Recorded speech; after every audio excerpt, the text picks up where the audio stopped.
کے ملت ٹائمز کے ذریعے الحمدللہ ہر وہ ظلم کے خلاف انصاف اور صحیح حق کہ ہمارے شمس تبریز قاسمی صاحب محنت کرتے ہیں، تو آج ان کا ہمارے ساتھ اس مہم میں جڑنا تاکہ مسلمانوں میں سیاسی تعلق سے ایک شعور پیدا ہو اور اس کے ساتھ ساتھ سیاسی طاقت کس طرح حاصل کرنا یہ کتنا ضرورت ہے، اس پر انہوں نے بات کرنے کے لیے ہمارے ساتھ آج جڑے ہیں، تو ان کا بھی میں بہت بہت دل سے شکریہ ادا کرتا ہوں۔ اور اس کے ساتھ ساتھ ہمارے آندھرا پردیش کے ہندوپور سے ہمارے عمر فاروق صاحب الحمدللہ کئی سارے سوشل صفائی کام کرتے ہیں، اور ہندوپور میں خاص کر کے ہندو اور مسلمان کے آپس میں اتحاد کے لیے، ان کے آپس میں محبت کو برقرار رکھنے کے لیے الحمدللہ ہر طرح کے پروگرام کرتے ہیں، تو آج انہوں بھی اس مسلمانوں کی سیاسی طاقت حاصل کرنے کے تعلق سے میٹنگ میں شرکت کرے ہیں، تو ان کا بھی میں بہت شکریہ ادا کرتا ہوں۔ اور اس کے ساتھ ساتھ ہمارے خلیل بھائی بتانے کی ضرورت نہیں ہے، الحمدللہ سوشل میڈیا کے ذریعے سے اور مسلم ایکیو ویدیا کے ذریعے سے مسلمانوں میں سیاسی شعور کے لیے ہر لمحہ انہوں نے محنت کر رہے ہیں، تو آج انہوں بھی اس میٹنگ میں شامل ہونے کا میں بہت شکریہ ادا کرتا ہوں۔ تو اب میں ہمارے مہمان مولانا شمس تبریز قاسمی صاحب کو دعوت دیتا ہوں کہ وہ اس موضوع پر تفصیلی بات کرے، کیونکہ آپ کو دوسرے پروگرام میں بھی جانا ہے، بہت مشکل سے آپ ہم کو وقت دیا ہے، تو آپ پہلے موضوع پہ بات کریں کہ مسلمانوں میں سیاسی شعور کس حد تک ہے اور کیا ضرورت ہے اس وقت میں مسلمان سیاسی طاقت حاصل کرے۔ میں شمس تبریز صاحب کو دعوت دیتا ہوں، وہ بات کریں۔ السلام علیکم ورحمۃ اللہ وبرکاتہ۔ وعلیکم السلام ورحمۃ اللہ وبرکاتہ۔ سب سے پہلے جناب مولانا صوفی عمران صاحب آپ کا شکریہ، اور آپ کے تمام احباب کا، خاص طور پر انیس صاحب کا اور عمر فاروق صاحب کا، اور جتنے احباب ہیں سب کا دل کی گہرائیوں سے شکریہ۔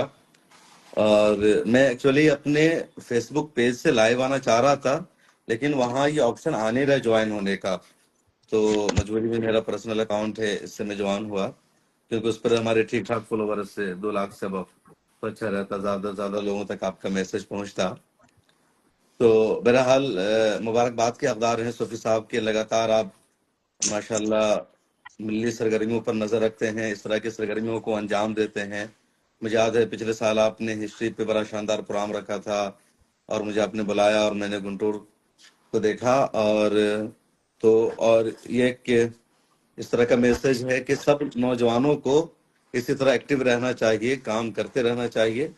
اور جو آج کا آپ کا عنوان ہے بہت اچھا ہے، awareness and importance of Muslim political strength. تو مسلمانوں میں پولیٹیکل شعور کا ہونا ضروری ہے، سیاسی بیداری ہونا ضروری ہے، اور سیاست تو اسلام کا حصہ ہے۔ مطلب مذہب اسلام جو ہے مکمل وے آف لائف ہے، صرف ایک ریلیجن یا دین کا نام نہیں ہے، بلکہ ایک وے آف لائف ہے، اور وے آف لائف میں ساری چیزیں آتی ہے۔ ابھی حضور صلی اللہ علیہ وسلم کی جب سیرت کی بات آتی ہے تو ہم بڑے فخر کے ساتھ کہتے ہیں کہ زندگی کے جس شعبے کو دیکھا جائے، زندگی کے جس مرحلے کو دیکھا جائے، ہر جگہ اللہ کے رسول صلی اللہ علیہ وسلم نے امت مسلمہ کی رہنمائی کی ہے، امت مسلمہ کی قیادت کی ہے۔ تو سیاست کو بھی ہم نے اسلام سے سیکھا ہے، اور نبی کریم صلی اللہ علیہ وسلم کی جو سیاسی زندگی رہی ہے، آپ نے جس طرح مدینہ میں ایک ریاست قائم کی اور اس کو ایک مثالی اور آئیڈیل ریاست بنایا، ایکٹیویزم صحابہ کرام نے آپ کے زمانے میں کیا، پھر خلافت راشدہ کا پورا زمانہ رہا۔ اور سیاست ایک لمبا چوڑا عنوان ہے، بہت بڑا عنوان ہے۔ سیاست صرف اس بات کا نام نہیں ہے کہ اقتدار تک رسائی حاصل کرنا ہے، کسی ملک کا سربراہ بن جانا ہے، بلکہ اس سے پہلے کے بھی بہت سارے مرحلے ہوتے ہیں کہ ایک محلے میں مسلمانوں کا کوئی مسئلہ پیدا ہو گیا تو اس مسئلے کو کیسے سیاسی طور پر حل کرنا ہے، کیسے پولیٹیکل اسکیم سے مسلم نوجوانوں کو فائدہ پہنچانا ہے، کیسے عوام کو، گاؤں اور ولیجز کے لوگوں کو سیاسی طور پر طاقتور بنانا ہے۔ تو سیاست جو ہے اوپر سے لے کے نیچے تک ہے، اور ہر قدم پر، ہر میدان میں مسلمانوں کو سیاست میں آنے کی ضرورت ہے، سیاسی طرز کو اپنانے کی ضرورت ہے، اور سیاست کے بغیر کوئی بھی گزارا نہیں ہو سکتا۔ لاکھ لوگ بولیں کہ سیاست سے میرا کوئی تعلق نہیں ہے، میں سیاسی گفتگو نہیں کرتا، لیکن وہ کچھ زندگی میں ایسا کام کرتے ہیں جس کا سیاست سے ہی تعلق ہوتا ہے، سیاسی تقریر کرنی پڑتی ہے، سیاسی باتیں کرنی پڑتی ہے، تو سیاست بہت زیادہ ضروری ہے، سیاست دین کا حصہ ہے، نو ڈاؤٹ. اور ہمارے جو نوجوان ہیں ان کے لیے بہت زیادہ ضروری ہے کہ وہ جاب کر رہے ہیں تو جاب کر رہے ہیں، بزنس کر رہے ہیں بزنس کر رہے ہیں، تجارت کر رہے ہیں وہ کریں، جس کام کو کر رہے ہیں اس کام کو انجام دیں، لیکن اس کے ساتھ ساتھ ملک کے حالات پر نظر رکھیں، علاقے کے حالات پر نظر رکھیں، کیا سیاسی حالات ہے اس پر نظر رکھیں، کون سی سیاست ہم مسلمانوں کے لیے، ہمارے اسٹیٹ کے لیے، ہمارے دیش کے لیے بہتر ہے، اس پر ہم نظر رکھیں. اور کہا جاتا ہے کہ سیاست کے جو اصول ہیں وقت کے اعتبار سے بدلتے رہتے ہیں، سیاست میں کوئی پرماننٹ دوست اور دشمن نہیں ہوتا، تو یہ ہم سب کو کرنا ضروری ہوتا ہے. اور یہ کوئی آج کی مثال نہیں ہے کہ آج پہلے انڈیا امریکہ کے ساتھ تھا اور اب امریکہ نے بے وفائی کی، امریکہ نے انڈیا کو دھوکہ دیا، تو اب انڈیا جس کو کل تک اپنا دشمن کہہ رہا تھا چین اس سے دوستی کر رہا ہے. تو اس کی مثالیں تاریخ میں بھی ملتی ہے ہمیں کہ کئی مرتبہ جو ہمارے دشمن تھے ان کے ساتھ رشتہ بنایا گیا. آپ خود دیکھیں کہ کیا بولتے ہیں کہ یہ جو سلطنت تھی، ایک طرف رومی سلطنت ایک طرف فارس سلطنت، تو دونوں کفاروں کی سلطنت تھی، لیکن اللہ کے رسول صلی اللہ علیہ وسلم نے روم کے حق میں دعا کی. جب روم کو جیت ملی فارس پر، قیصر کو، تو اس کو مسلمانوں نے جشن منایا، سمجھا گیا کہ یہ ہماری جیت ہے. لیکن جب وقت آیا تو قیصر کے خلاف بھی، رومی سلطنت کے خلاف بھی مسلمانوں نے جنگ کی اور پورا شام کا علاقہ مسلمانوں نے فتح کیا. حبشہ سے ایک مرتبہ الائنس کیا گیا، بعد میں اس کو الگ کیا گیا. خود مدینہ کے جو آس پاس یہودی رہتے تھے ان سے اللہ کے رسول صلی اللہ علیہ وسلم نے معاہدہ کیا، میثاق معاہدہ بہت مشہور ہے. اور پھر وقت آیا تو تمام یہودیوں کو جزیرۃ العرب سے نکالا بھی گیا. صلح حدیبیہ کی مثال موجود ہے. تو سیاست میں دوست اور دشمن بدلتے رہتے ہیں، تو آج کے دور میں بھی ہمیں سامنے رکھنے کی ضرورت ہے. ایسا نہیں کہ کوئی ہمارا دشمن ہے تو فل ٹائم دشمن ہو، کوئی ہمارا دوست ہے تو، بلکہ ہمیں دیکھنا ہے کہ کون سی پارٹی ہمارے لیے کب اچھا کر رہی ہے، کون سی پارٹی ہمارے لیے کب خراب کر رہی ہے. انڈیا کی سیاست میں اگر دیکھا جائے تو عام مسلمانوں کا ایک ذہن یہ بنا دیا گیا کہ 2014 کے بعد ہی دیش کے مسلمانوں کے حالات خراب ہوئے ہیں. 1947 سے 2014 تک بڑے اچھے حالات تھے، کیونکہ اس زمانے میں کانگریس کی حکومت تھی، یا بیچ میں دوسری حکومت آئی تو کانگریس کا انفلوئنس تھا، تو مسلمانوں کے حالات بہت اچھے تھے. مسلمانوں کی کہیں گرفتاری نہیں ہو رہی تھی، فساد میں کہیں مسلمانوں کو مارا نہیں جا رہا تھا، پولیس مسلمانوں پر ظلم اور زیادتی نہیں کر رہی تھی. اور 2014 کے بعد بی جے پی کی حکومت بن گئی تو مسلمانوں کی موب لنچنگ شروع ہو گئی، مسلمانوں پر حملے شروع ہو گئے، مسلم نوجوانوں کو جیل میں بند کر دیا گیا. ایسا نہیں ہے، ایسا ہمارے ذہنوں میں فیڈ کیا جاتا ہے.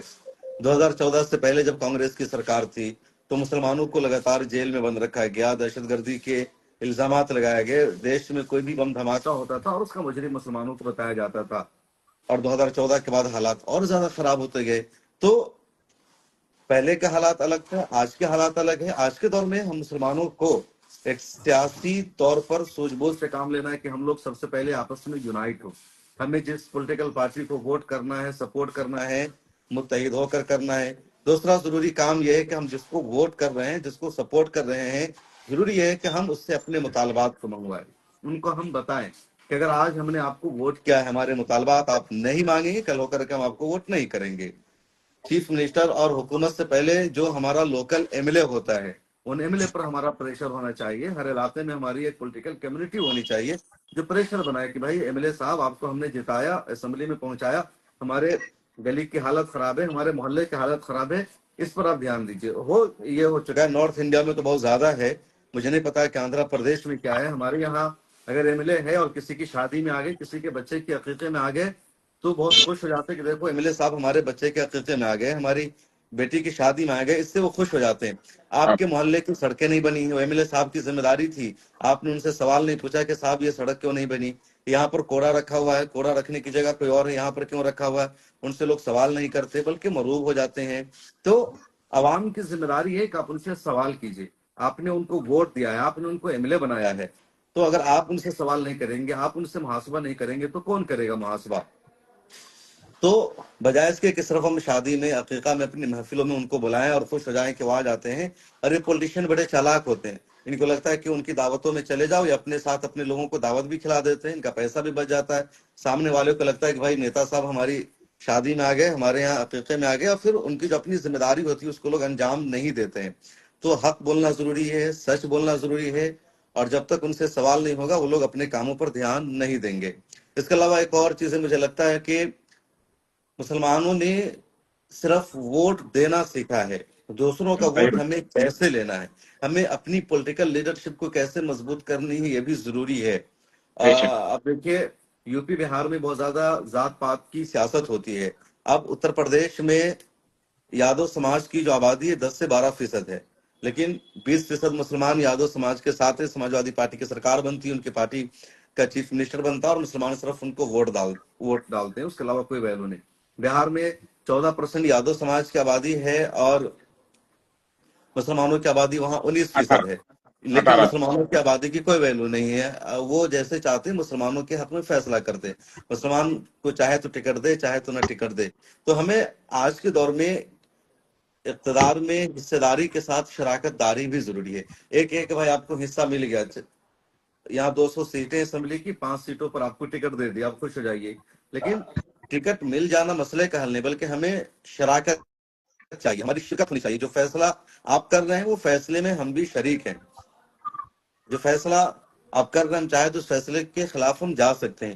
تو اقتدار میں شراکت داری بھی ضروری ہے، اور یہ ہم مسلم کمیونٹی کو فیصلہ کرنا ہوگا. آج کے دور میں بہت زیادہ پولیس کہیں بھی جاتی ہے، ریڈ مارتی ہے، کسی مسلمان کو گرفتار کر لیتی ہے.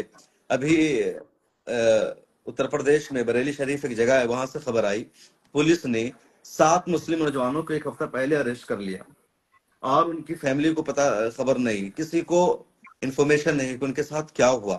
ایک ہفتے کے بعد پتہ چلا کہ ایس جی گروپ نے ان سب کو گرفتار کر لیا تھا. اب یہاں پر بہت ضروری کہ علاقے میں کچھ ایسے مضبوط ایکٹیوسٹ ہوں، لوکل پولیٹیشین ہوں، ان کو سیاسی شعور ہو جو جا کر تھانے میں بات کر سکے، پولیس اسٹیشن میں بات کر سکے، پروٹیسٹ کر سکے، احتجاج کو آرگنائز کر سکے، لوگوں کو جوڑ سکے. تو یہ جو چند لوگ ہوتے ہیں وہ پوری قوم کا، پورے علاقے کا سرمایہ ہوتے ہیں. بھلے کچھ لوگ اس کو غلط نگاہوں سے بھی دیکھتے ہیں، لیکن وہی لوگ دراصل کام کرا پاتے ہیں. پولیس سے بات کرنے کی ہمت ہونی چاہیے. پولیس ہماری خدمت کے لیے، پولیس کی ڈیوٹی ہے ہمیں پروٹیکشن دینا. لیکن انڈیا کا سسٹم ایسا بن چکا ہے کہ پولیس کو دیکھتے ہی لوگوں کو ڈر اور خوف پیدا ہو جاتا ہے. تو ایسے افراد ہونے چاہیے کہ اگر پولیس کسی سے بیجا رشوت لیتی ہے، پولیس کسی پر دباؤ بناتی ہے الٹا سیدھا، تو چند نوجوان ہو اور پولیس پر پریشر بنائے، پولیس کی آنکھوں میں آنکھیں ڈال کر بات کر سکے. تو ایسے نوجوانوں کو ہمیں اپنے علاقوں میں، محلوں میں کھڑے کرنے کی ضرورت ہے. میں اکثر کہتا ہوں کہ اگر بہت سارے مسلم نوجوان ہیں جو چناؤں میں کھڑے ہوتے ہیں، تو بہت سارے لوگ کہتے ہیں کہ بھائی یہ ووٹ کاٹنے والا ہے. اب آندھرا پردیش ہے، وہاں چندرا بابو نائیڈو اور وائی ایس آر، یہی دونوں پارٹی کے بیچ میں لڑائی ہے. ان دونوں پارٹیوں سے ہٹ کر کوئی اگر کسی تیسری پارٹی سے آ گیا یا انڈیپینڈنٹ امیدوار بن گیا، تو ہماری کمیونٹی کے لوگ کہتے ہیں کہ بھائی یہ ووٹ کٹوا ہے، اس کی وجہ سے ان دونوں پارٹی میں سے کسی کی ہار ہو جائے گی. تو اس کو مسلمان چڑھاتے ہیں، ووٹ نہیں کرتے ہیں، اس کو غدار قرار دیتے ہیں. لیکن جب الیکشن کے بعد اس علاقے میں پولیس کی ریڈ کا مسئلہ ہوتا ہے، کوئی زیادتی ہوتی ہے، تو وہی نوجوان کام آتا ہے جس کو آپ نے ووٹ کٹوا کہا تھا، وہی جا کر کے آپ کے لیے پروٹیسٹ کر رہا ہے، پولیس اسٹیشن میں بات کرتا ہے. تو میں ہمیشہ کہتا ہوں کہ دیکھو سب کو پتا ہے کس کی جیت ہوگی نہیں ہوگی، لیکن 2-4 ہزار ووٹ اگر آپ کا ایسے لوگوں کو بھی چلا جاتا ہے تو اس سے اس کا حوصلہ بلند ہوگا، اس کو مضبوطی ملے گی، اس کو لگے گا کہ ہماری قوم صرف ہم سے کام نہیں چاہتی ہے کہ میں جا کر کے اس کے لیے پولیس کی لاٹھیاں کھاؤں، ڈنڈے کھاؤں، پولیس تھانے میں اریسٹ ہو جاؤں، بلکہ ہماری قوم مجھے ووٹ بھی کرتی ہے. تو ایسے لوگوں کا بھی حق بنتا ہے ووٹ کرنا، سپورٹ کرنا. ان کو یہ کہہ دینا کہ بھائی یہ ووٹ کاٹنا ہے، ان کی وجہ سے وائی ایس آر کی سرکار نہیں بنے گی، چندرا بابو نائیڈو کی سرکار بن جائے گی، اس سے آئے تو یہ جو ووٹ کٹوا ہونے کا جو نریٹو ہے ہمارے دلوں میں ایک طرح سے اوپر سے ڈالا جاتا ہے، ہمارے ذہن میں فیڈ کیا جاتا ہے. تو ہمیں ان سب چیزوں پر غور کرنا بھی چاہیے، اور اگر ہماری کمیونٹی سے کوئی نوجوان کھڑا ہوتا ہے تو اسے سپورٹ کرنا چاہیے. ٹھیک ہے آپ ووٹ مت دیجئے لوگوں کو. اور انڈیا کا آج کا جو ماحول ایسا بن چکا ہے کہ مسلمانوں کو پتا ہے کس کو ووٹ کرنا ہے، کس کو ووٹ نہیں کرنا. خاص طور پر جب لوک سبھا کا الیکشن ہوتا ہے تو ایک سیدھی لائن ہے کہ کانگریس اور جیسی جو پارٹی اسی کو ووٹ کرنا ہے، دوسری پارٹی کو ووٹ نہیں کرنا ہے. اسٹیٹ کے الیکشن میں کئی جگہ کنفیوژن ہوتا ہے. اب آندھرا پردیش ہے، وہاں کے مسلمانوں کو لگتا ہے کہ چندرا بابو نائیڈو بھی ہمارے لیے بہت اچھے ہیں، ان کی طرف سے وہ بھی جبہ قبہ لگا کر ٹوپی پہن کر آتے ہیں، عید کی نماز ادا کرتے ہیں، رمضان میں تراویح پڑھتے ہیں، مسلمانوں کے لیے وہ